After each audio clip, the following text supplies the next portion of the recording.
আমরা ওয়েস্টমিনস্টার ব্রিজের অক্টেভটা পড়ব। তার মানে প্রথম 8 লাইন, আমি আগের ভিডিওতেই বলেছি অক্টেভ প্রথম 8 লাইন, সেস্টেট শেষ 6 লাইন, টোটাল 14 লাইন হচ্ছে সনেট। সবাই মন দিয়ে খেয়াল করো। আর্থ has not anything to show more fair, dull would he be of soul who could pass by, a sight so touching in its majesty. The city now doth like a garment wear the beauty of the morning silent wear. Ships, towers, domes, theatres and temples lie open unto the fields and to the sky, all bright and glittering in the smokeless air. আমাদের প্রথমেই খেয়াল রাখতে হবে কবিতা লেখার প্রসঙ্গটা, কনটেক্সটটা, যেটা আগেই আলোচনা করা হয়েছে, যে ওয়াটসওয়ার্থ তার বোনের সাথে ফ্রান্সে যাচ্ছিলেন। ভোরবেলায় আর্লি মর্নিংয়ে ডনে তিনি ওয়েস্টমিনস্টার ব্রিজের ওপর তার ঘোড়ার গাড়িটা দাঁড় করান এবং প্রকৃতির যে সৌন্দর্য, সেই সৌন্দর্য দেখে তিনি বিস্মিত হয়ে যান, মেসমেরাইজড হয়ে যান। তখন যে কবিতাটা লেখেন, কি বলছেন? Earth has not anything to show more fair.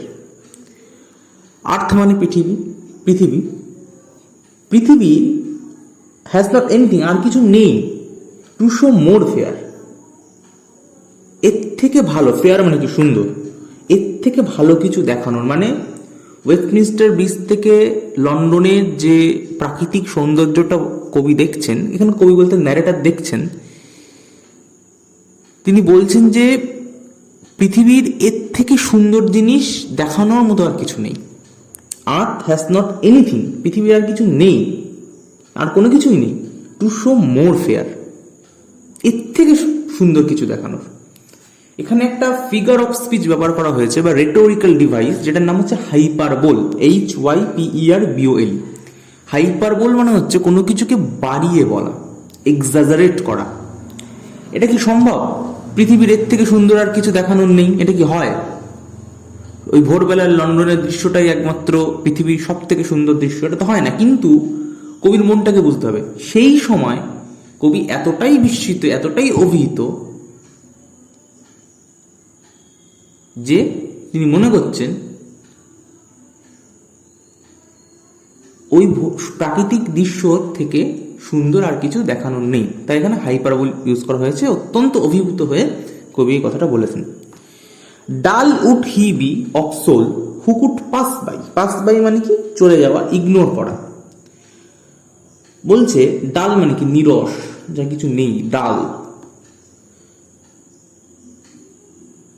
ডাল would he be of soul, তার সোল, তার আত্মা ডাল হবে, নিরস হবে, তার আত্মা শুষ্ক হবে, নিস্তেজ হবে, যে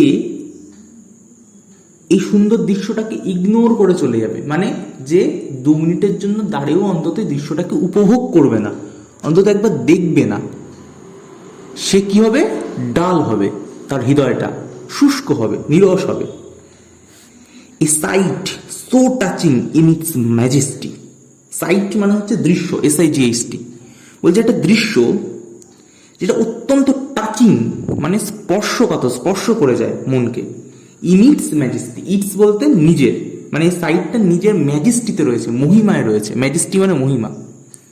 তাহলে একটা দৃশ্য যে নিজের মহিমাতে রয়েছে, ঐশ্বর্যতে রয়েছে, মহত্বে রয়েছে, সেই দৃশ্যটা কি? অত্যন্ত টাচিং। তাহলে কোন দৃশ্যের কথা এখানে বলা হচ্ছে? ভোরবেলায় ওয়েস্টমিনস্টার ব্রিজের ওপর থেকে লন্ডনের প্রাকৃতিক সৌন্দর্য। তারপরে লাইনটা একটু খেয়াল করে দেখবে, দিস সিটি, সিটি বলতে লন্ডনের কথা বলছে, নাও এখন, doth like a garment wear, আচ্ছা লাইক এ গার্মেন্টটা বাদ দাও, this city now doth wear. আচ্ছা ডথ মানে হচ্ছে ডাস, DOES, এটাকে আর্কেইক ফর্ম, ARCHIC। আর্কেইক মানে পুরনো ইংরাজিতে যেটা ব্যবহৃত, যেটা এখন ব্যবহৃত হয় না। আমরা যেটাকে এখন ডাস লিখি, আগে যেটাকে ডথ বলা হতো। যেমন হি ওয়ার্স আ শার্ট, হি ওয়ার্স কেন হচ্ছে, কারণ he third person singular number, তাই ওয়ারের সাথে এস যোগ হচ্ছে। এবার ওয়ার্স, WEARS, এটাকে আমরা বাংলায় কি পাবো, ডাস প্লাস ওয়ার, মানে ডাস তারপরে মেন ভার্ব। যেমন গোসকে বাংলায় কি পাই, ডাস প্লাস গো। সেরকম সিটি এখানে যে সাবজেক্টটা সেটা থার্ড পার্সন সিঙ্গুলার নাম্বার, তাই ওয়ার্ডস হবে। এবার কবিতা লেখা হচ্ছে তো তার গদ্য না, রাইম মিটার, এই মিটারগুলো ঠিক রাখতে হবে। সেই জন্য আমি পরে যখন স্ক্যানশনটা করে দেবো তখন তোমরা বুঝতে পারবে এগুলো। সেই জন্য কি করা হয়েছে, ডাস উইয়ার মানে উইয়ার্স, পরিধান করে। তাহলে দ্য সিটি নাও উইয়ার্স, সিটিটা এখন পরে আছে, পরিধান করে আছে। লাইক এ গার্মেন্ট, কিসের মতো, এটা গার্মেন্টের মতো, একটা পোশাকের মতো। তাহলে কবির ইমাজিনেশন পাওয়ারটা বুঝতে হবে। কি বলছে, লন্ডন সিটি একটা গার্মেন্টের মতো, একটা পোশাকের মতো পরে আছে, পরিধান করে আছে। কি পরিধান করে আছে, the beauty of the morning. Actually যে বিউটিটা কবি দেখছে ভোরবেলায়, সেটা হচ্ছে রেয়ার বিউটি। আর কিছুক্ষণ পরেই যখন একটু বেলা হয়ে যাবে তখন কিন্তু এই বিউটি দেখা যাবে না। চারিদিকে হই হট্টগোল, গাড়ির ধোঁয়া, কলকারখানার ধোঁয়া, বায়ু দূষণ হয়ে যাবে, এত সুন্দর নির্মল আকাশ পাবে না। আমরা কখন পোশাক পরে থাকি, মানে আমরা পোশাক কেন পরি, যখন আমরা আমাদের সুন্দর দেখার জন্য আমরা পোশাক পরি, সুন্দর পোশাক পরি যাতে আমাদেরকে সুন্দর দেখতে লাগে। তাই ওয়ার্ডসওয়ার্থ বলছে এই যে বিউটিটা লন্ডনের এখন দেখা যাচ্ছে, এটা কিন্তু অ্যাকচুয়াল বিউটি নয়, অ্যাকচুয়াল সৌন্দর্য নয়। এটা একটা লন্ডন যেন একটা পোশাক পরিধান করে রয়েছে, পোশাক পরিধান করে সুন্দর হচ্ছে। যেই সময় গড়াবে, একটু বেলা হবে, তখন এই পোশাক খুলে যাবে। তখন লন্ডনের যে আসল চেহারা, ঘিঞ্জিময়, ধোঁয়াময়, দূষণময় চেহারা, তখন সেটা সবার সামনে দৃষ্টিগোচর হবে। তাই বলছে দ্য সিটি, দিস সিটি, এই শহর, now doth like a garment wear, একটা গার্মেন্টের মতো পরিধান করে রয়েছে। কি পরিধান করে রয়েছে, the beauty of the morning, সকালের সৌন্দর্যটা পরিধান করে রয়েছে। এইবার বিউটি অফ দ্য মর্নিংটাকে ডিসক্রাইব করছে। বিউটি অফ দ্য মর্নিংটা কিরকম, সাইলেন্ট অ্যান্ড বেয়ার। বেয়ার মানে নিরাভন, একদম শূন্য, এবং সাইলেন্ট, নিস্তব্ধ। ভোরবেলা তো নিস্তব্ধ থাকবে, কে থাকবে তখন, তখন সবাই ঘুমাচ্ছে। এবং বেয়ার মানে কোনো ধোঁয়া নেই, দূষণ নেই, কিচ্ছু নেই, পুরো একদম বেয়ার, ফাঁকা, শূন্য। Ships, towers, domes, theatres and temples lie open আনটু the fields and to the sky. ব্রিজের ওপর থেকে দেখছে, একটা প্যানোরামিক ভিউ। শিপস রয়েছে, টাওয়ার রয়েছে, বড় বড় টাওয়ার, ডোমস রয়েছে, ডোম বলতে গম্বুজ, খুব সম্ভবত ওই সেন্ট পলস ক্যাথিড্রালের গম্বুজের কথা বলা হচ্ছে। থিয়েটার রয়েছে, তখন তো লন্ডনে থিয়েটার হতো নাটকের জন্য। এবং টেম্পলস, টেম্পলস বলতে এখানে অ্যাকচুয়ালি চার্চের কথাই বলা হচ্ছে, কারণ তারা তো খ্রিস্টান ছিল। লাই মানে কি, শুয়ে থাকা, পড়ে থাকা। ওপেন, একদম ওপেন রয়েছে। আনটু মানে পর্যন্ত। The fields and to the sky, মানে একটা ব্রিজের ওপর থেকে, তোমরা যদি কোনো ব্রিজের ওপর থেকে, উঁচু ব্রিজের ওপর থেকে দেখো, তাহলে একটা প্যানোরামিক ভিউ দেখতে পাবে, সব কিছু দেখতে পারবে। যে মাঠ বরাবর এবং আকাশ বরাবর শিপস, টাওয়ার্স, ডোম, থিয়েটার্স, টেম্পলস, এগুলো সব যেন পড়ে রয়েছে। ওপর থেকে দেখছে, অনেক ওপর থেকে দেখছে, আশা করি বোঝাতে পারছি। All bright and glittering in the smokeless air. এবং এই সব কিছু মানে ships, towers, domes, theatres, temples, এই সব কিছু গ্লিটার মানে চকচক করা, শাইন করা, এবং উজ্জ্বল লাগছে, ব্রাইট লাগছে, in the smokeless air. Smokeless air, একটা কেমন স্মোকলেস, কোনো ধোঁয়া নেই, মানে গাড়ি ঘোড়া এখন আসেনি, ধোঁয়া তো হবে না। এবং এগুলোকে সবকিছু ব্রাইট লাগছে, গ্লিটারিং লাগছে, চকচক করছে সবকিছু। আশা করি বোঝাতে পারলাম। আচ্ছা, এখানে কিছু ফিগার অফ স্পিচ রয়েছে, সেগুলো বলে দিই। যেমন এই যে লাইন, এই লাইনটা, dull would he be of soul who could pass by. এখানে দেখো ও সাউন্ডটা বারবার রিপিট হচ্ছে, would, of, soul, who, could. এই ও সাউন্ডটা মানে ভাওয়েল সাউন্ড যখন বারবার কোনো লাইনে রিপিট হয়, তখন সেটাকে অ্যাসোনেন্স বলে। ঠিক আছে, সুতরাং এখানে অ্যাসোনেন্স ফিগার অফ স্পিচটা ব্যবহার হয়েছে। তারপরে এই জায়গাটাতে dull would he be of soul who could pass by a sight so touching in its majesty. এই লাইনটা পড়ে দেখো।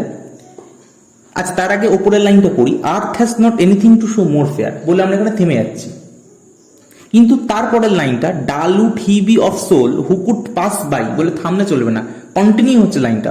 হু could pass by a sight so touching in its majesty, মানে লাইনটা ওখানে ব্রেক হচ্ছে না, ব্রেক না হয়ে পরের লাইনে কন্টিনিউ হচ্ছে। এই ধরনের লাইনকে বলা হয়, এই ধরনের ফিগার অফ মানে উদাহরণকে বলা হয় এনজামমেন্ট, ENJAMBMENT, এখানে এনজামমেন্ট ব্যবহার করা হয়েছে। তারপরে যেটা খুব গুরুত্বপূর্ণ, তাহলে এই জায়গায় this city now doth like a garment wear, এখানে একটা ফিগার অফ স্পিচ ব্যবহার হয়েছে যেটার নাম হচ্ছে, এখানে অনেকগুলো ফিগার অফ স্পিচ হয়েছে। প্রথম ফিগার অফ স্পিচটার নাম হচ্ছে পার্সোনিফিকেশন, PERSONIFICATION, পার্সোনিফিকেশন। পার্সোনিফিকেশন কখন হয়? যখন কোনো মানে প্রাণ নেই এমন কাউকে প্রাণ সত্তা আরোপ করা হয়, তখন সেটাকে আমরা পার্সোনিফাই করা বলি। যেমন দ্য সিটি, সিটির তো আর প্রাণ থাকে না, লাইফলেস, কিন্তু সিটিকে কি বলা হচ্ছে? সিটি পরিধান করছে, পোশাক পরিধান করছে, বিউটি অফ দ্য মর্নিংকে পরিধান করছে। তাহলে সিটি কি করে পরিধান করবে? পরিধান তো মানুষ করতে পারে, জামা কাপড় তো মানুষ পরে, সিটির তো আর প্রাণ নেই।